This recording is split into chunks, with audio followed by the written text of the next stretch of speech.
تو آپ اگر چاہیں کہ اولاد اکھڑ ہے تو ان کو کسی طرح درود پہ لے آئیں، درود کی تسبیح ان کے ہاتھ میں دے دیں تو ان کی طبع میں نفاست بھی آئے گی، ان کی طبع میں لطافت بھی آئے گی، ان کی طبع میں رقت بھی آئے گی، ان کی طبع میں محبت بھی آئے گی، ان کی طبع کے اندر جو ہے وہ لیاقت بھی پیدا ہوگی۔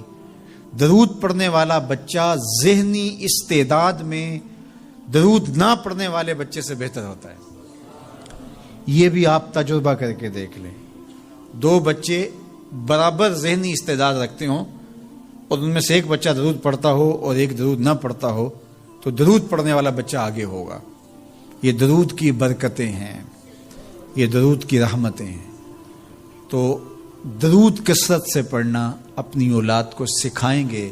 ہفتہ روزہ آپ محافل کا گھر میں انعقاد کر لیجئے اور اس میں صرف درود شریف پڑھ لیجئے تو انشاءاللہ اس سے آپ دیکھیں گے کہ اولاد کو اس کا فرق پڑتا ہے۔ یہ تربیت کا ایک آسان نسخہ ہے اور یہ وہ وظیفہ ہے جس سے تھکن نہیں ہوتی، یہ وہ وظیفہ ہے جس سے طبیعت میں تلخی نہیں آتی۔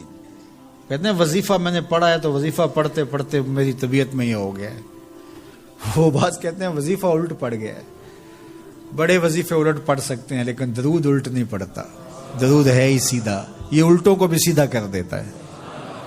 تو درود پڑھیں اور یہ منہ بھی میٹھا رکھے گا، یہ دل بھی ٹھنڈا رکھے گا، یہ دنیا بھی ٹھنڈی رکھے گا اور آخرت بھی ٹھنڈی کر دے گا۔ درود چراغ بھی ہے، درود کستوری بھی ہے، خوشبو بھی ہے، مہک بھی ہے، شہد بھی ہے، گلاب بھی ہے، کھنڈ بھی ہے اور سینے کی ٹھنڈ بھی ہے۔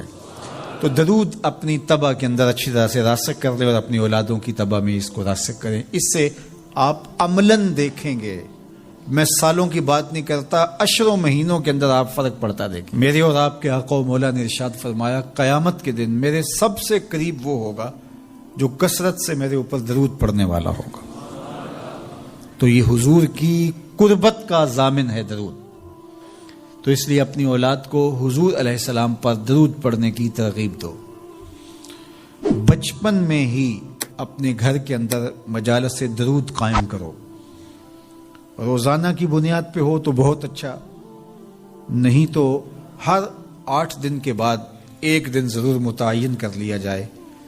جمعۃ المبارک کے دن کثرت کے ساتھ درود پڑھنے کی ترغیب دی گئی ہے اور فرمایا اس دن فرشتے حاضر ہوتے ہیں۔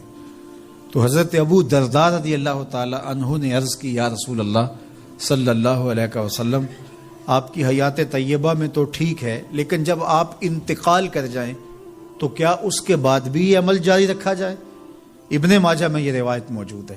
تو حضور علیہ السلام نے حضرت ابو درداء سے فرمایا ہاں میرے وصال کے بعد بھی اس عمل کو جاری رکھنا، اور ساتھ ارشاد کیا کہ ان اللہ حرم علی الارض ان تاکل اجساد الانبیاء فنبی اللہ حی یرزق، اللہ نے مٹی پر حرام کر دیا ہے کہ وہ نبیوں کے جسموں کو کھائے، نبی قبروں میں زندہ ہوتے ہیں اور ان کو رزق بھی دیا جاتا ہے۔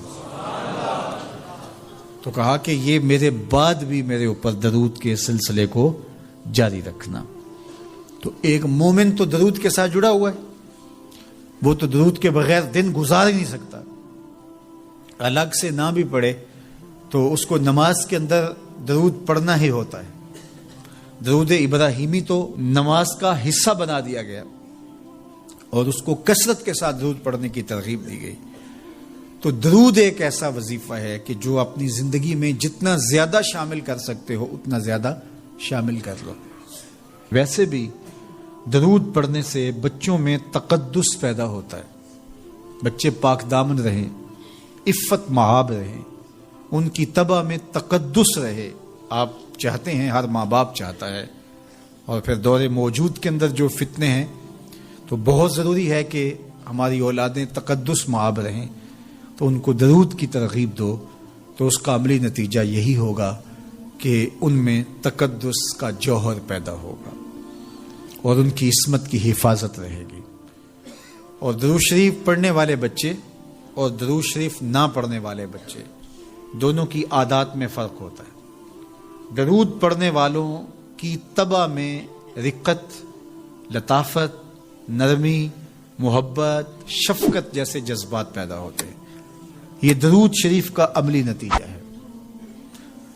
بعض لوگوں کو شکایت ہوتی ہے کہ ہمارے بچے بڑے اکھڑ ہیں، بڑے تند مزاج ہیں، بڑے سخت گیر ہیں، تو اس کا علاج کیا ہے؟ تو اس کا علاج یہی ہے کہ ان کو درود کی تسبیح دو۔ درود اکڑ توڑ دیتا ہے، طبیعت کی تندی نکال دیتا ہے، طبائع کی تلخیاں ختم کر دیتا ہے، محمد عربی کے نام کی مٹھاس پیدا کر دیتا ہے۔ حضور کا نام شہد سے میٹھا ہے، دل آویز ہے، کھنڈ میں اتنی مٹھاس نہیں ہے، شکر اور گڑ میں اتنی مٹھاس نہیں ہے، شہد میں اتنی مٹھاس نہیں ہے، کاند اور نبات میں اتنی مٹھاس نہیں ہے جتنی نام محمد میں رکھی گئی۔ ان کا نام لبوں پر آئے، میٹھا میٹھا منہ ہو جائے، ان کے بول بہاروں جیسے اور اصحاب ستاروں جیسے، ان سا پیارا اور نہ کوئی، ان سے بچھڑ کے لکڑی روئی، جب وہ سیر کو جایا کرتے سر پہ بادل سایہ کرتے۔ میرے شہر کے ایک پنجابی شاعر ہیں، انہوں نے تو قلم ہی توڑ دیا نا، تینوں سینے دی میں ٹھانڈا کھاں، اگر آپ کا ذوق ہو تو، تینوں سینے دی میں ٹھانڈا کھاں، شہد گلاب تے کھانڈا کھاں، تینوں نبیاں دا میں لاڑا آکھاں، تیرے ہجر دے وچ میں ہاڑا آکھاں۔ تو ان کا نام ہی میٹھا ہے، دل آویز ہے۔ تو درود غصہ ختم کرتا ہے، طبیعت کی تلخی اور تندی مٹا دیتا ہے، اکھڑ پن ختم کرتا ہے۔